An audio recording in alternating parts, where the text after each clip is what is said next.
You're lying in bed, it's late, and you're replaying a conversation from 3 days ago, adjusting what you said, running a version where you said it better, preparing for a follow-up that probably isn't coming.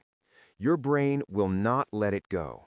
It's not that you want to be doing this, you genuinely like to stop, but something in you keeps pulling the file back open, reviewing, revising, preparing for a threat that has already passed. This isn't a thinking problem, it's something running deeper than thought, and understanding what it actually is changes how you relate to it entirely. Here's the part nobody warns you about. The research on overthinking doesn't frame it as a cognitive failure, it frames it as a trained response. Your brain isn't doing something wrong, it's doing something it was taught. And what the next few minutes explain is what environment installed that pattern, why willpower has never once fixed it, and what is actually happening in the nervous system when the replay won't stop. Psychologists call chronic repetitive thinking rumination, the involuntary return to unresolved experiences as the nervous system attempts to process what it couldn't complete in real time.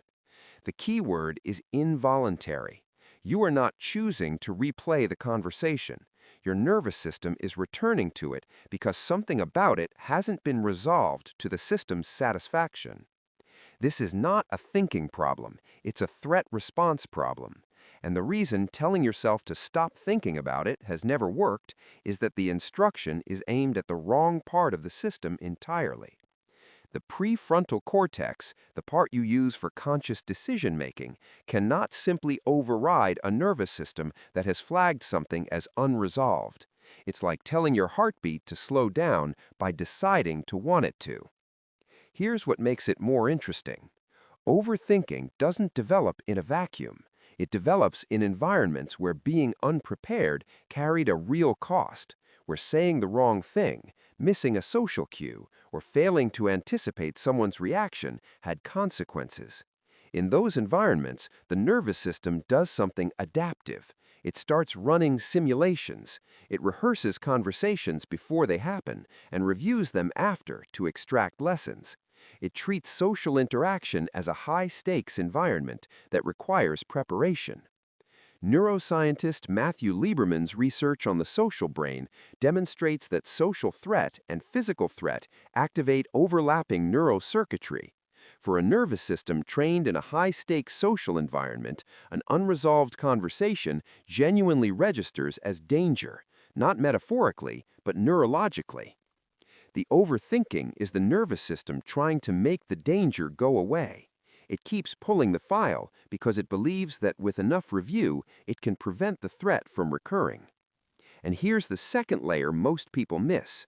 The rehearsal feels like it's doing something, running the scenarios, preparing the responses, reviewing the evidence. It produces a temporary reduction in anxiety.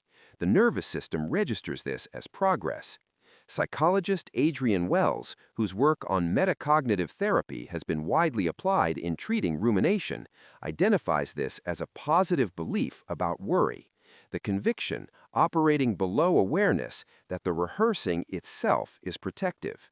If I think about it enough, I'll be ready. If I review it enough, I'll understand what went wrong. The rehearsal doesn't resolve the anxiety, but it reliably reduces it in the short term. And short-term relief is one of the most effective teachers the nervous system has. So the pattern becomes self-reinforcing. Anxiety arrives, rehearsal reduces it briefly, nervous system files the lesson, rehearsal works. Next time anxiety arrives, rehearsal is the first tool it reaches for. You were probably told at some point that you think too much, that you need to relax, let it go, stop making things bigger than they are. Stop living in your head. That advice was not wrong because it was unkind. It was wrong because it was aimed at the symptom, not the system. Your brain isn't broken. It isn't weak or disciplined or catastrophizing without reason. It is running a program that was installed in a specific environment, one that taught it, through real and repeated experience, that being unprepared was dangerous. That environment may no longer exist, but the program is still running. The overthinking was never a character flaw. It was your nervous system doing its job in conditions that no longer apply. And knowing that doesn't make the replay stop immediately, but it changes what the replay means. It stops being evidence of something wrong with you. It becomes information about what your system still believes is true. Here's what actually governs this. Overthinking doesn't respond to willpower. It doesn't respond to being told to stop. It responds to the nervous system accumulating enough evidence that the thing it's preparing for is not as dangerous as it believes. Not through argument, not through logic, through repeated experience of things going fine without maximum preparation. Through enough interactions where being unprepared didn't cost what the system believed it would. That's a slower process than deciding to think less. It's also the only one that actually works, because the program doesn't update through instruction, it updates through evidence. So, if your brain has been pulling files open at midnight as long as you can remember, it wasn't doing something wrong with you, it was doing something for you in the only way it knew how.